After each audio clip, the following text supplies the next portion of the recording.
I want to tell a story, and this is a true story, about the strongest and bravest man and most courageous man that I ever knew.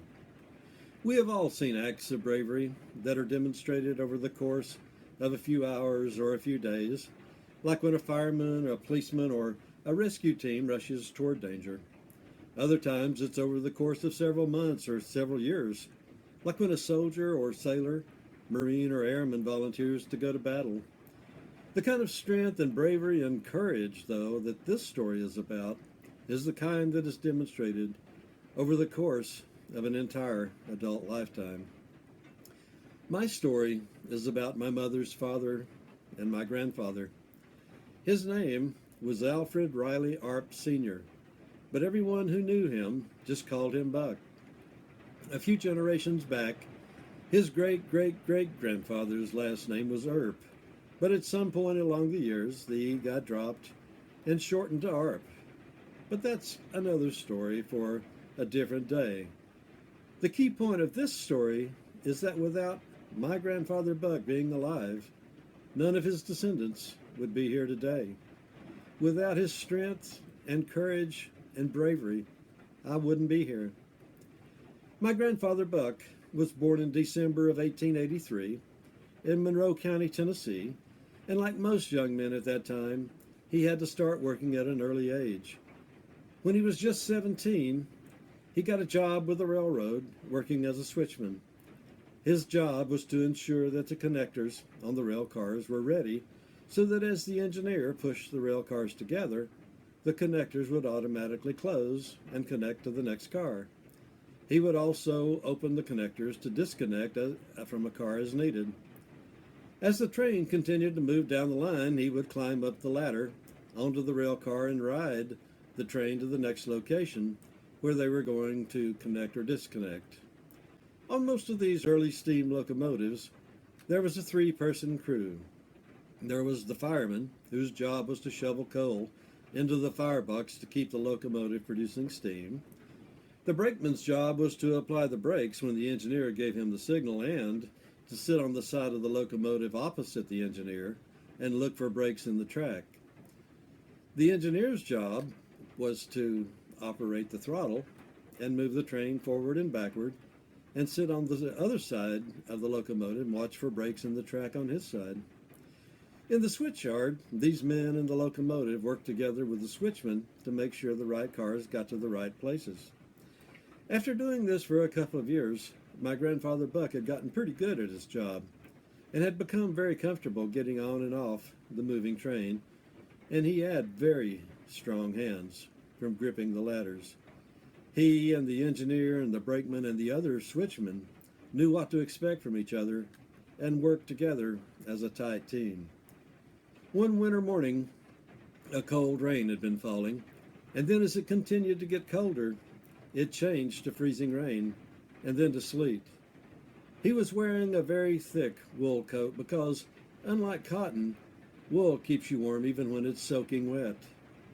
The engineer was moving the train very slowly as he watched to make sure his switchman had climbed on board before he increased the throttle to speed up to move on down to the next car.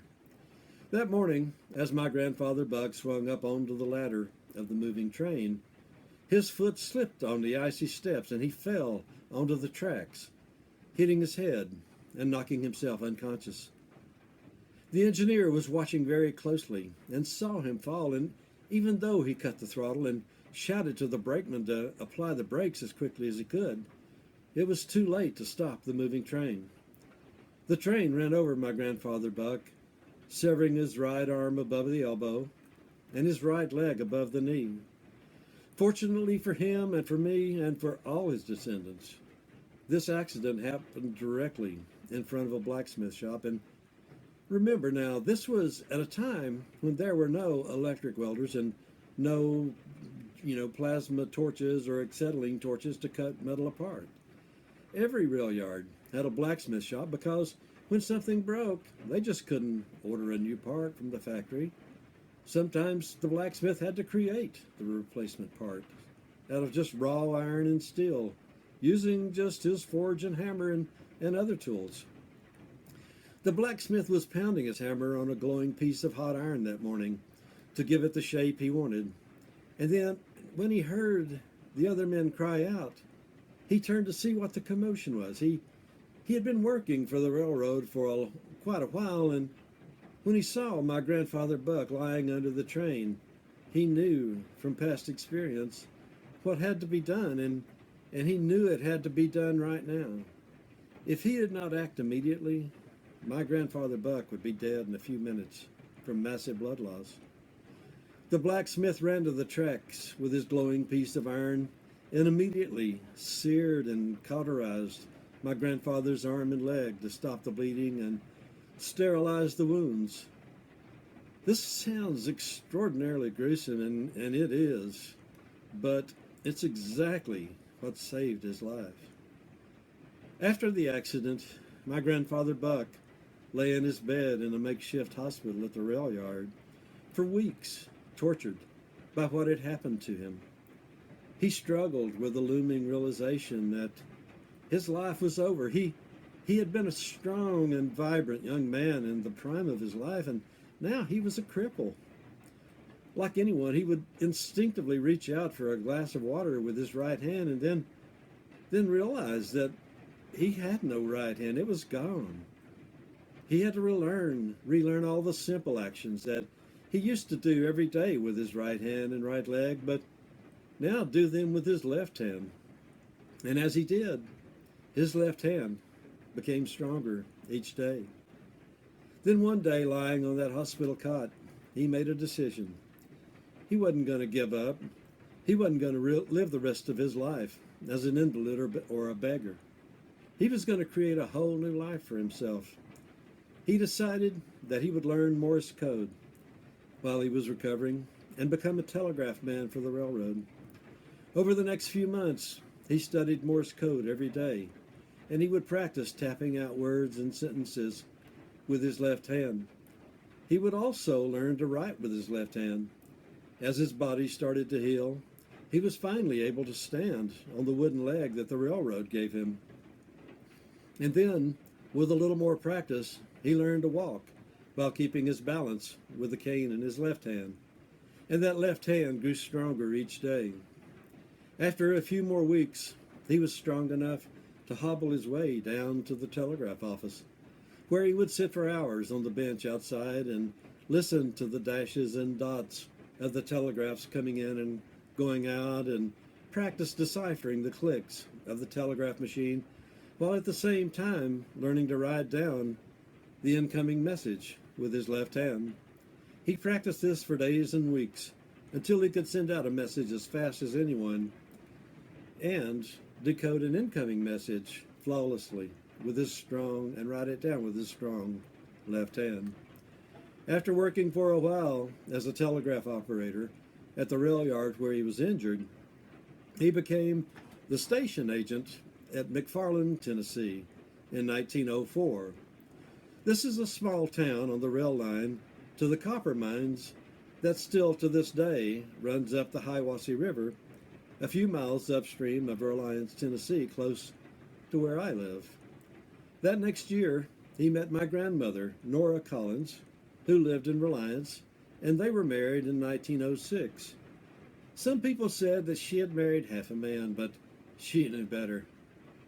Later on, my grandfather Buck was promoted to station master at Benton Station, Tennessee, and they moved there around 1910.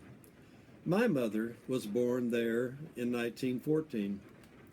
In the late winter of 1918, he decided to run for public office in the county election that next August. He had to get around the whole county and shake hands with his left hand, but everyone who met him knew they were meeting a whole man when that strong left hand gripped theirs. He won the election decisively in a county where his party was in the minority because he was honest and treated people the way that he wanted to be treated. He became county court clerk of Polk County, Tennessee in 1918.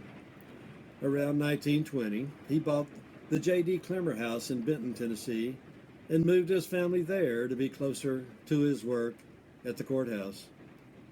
He would rise every morning, early every morning, strap on his wooden leg, and then pull on his trousers up and over the wooden leg and his good leg.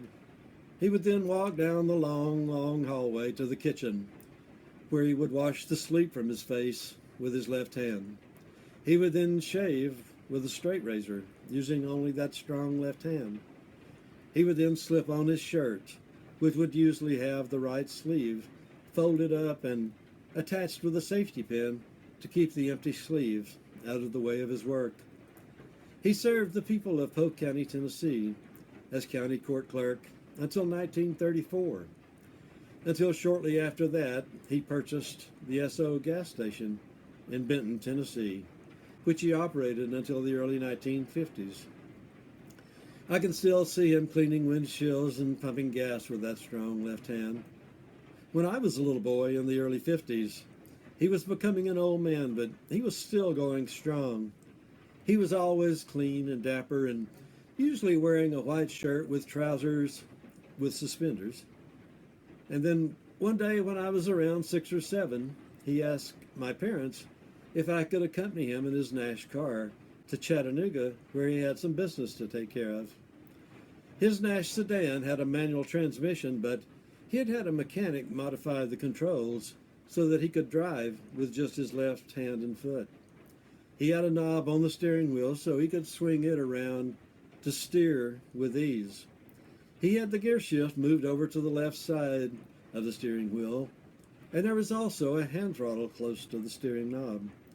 There were also 2 gas pedals, one on each side of the floor, so that he could use whichever one was most convenient in the situation he was in, or he could just use the hand throttle if that was easier.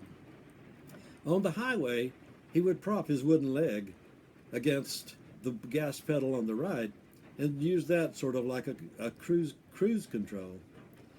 When it came time to maneuver at the red light or when stopped on a hill, he would use the hand throttle while he worked the clutch and the brake with his left heel in tow. I'm telling this story now because I just couldn't keep it inside any longer. When I am gone, this story would have gone with me. And I just couldn't let that happen. I am telling it also because we all need a little inspiration every now and again, and I often look down at my hands and think about everything that I've been able to accomplish in my life that required 2 strong hands, and I marvel at how much he was able to do with only his 1 strong left hand. Remembering him and the strength and determination and bravery and courage that it took for him to not give up in the face of such a massive setback should inspire us all.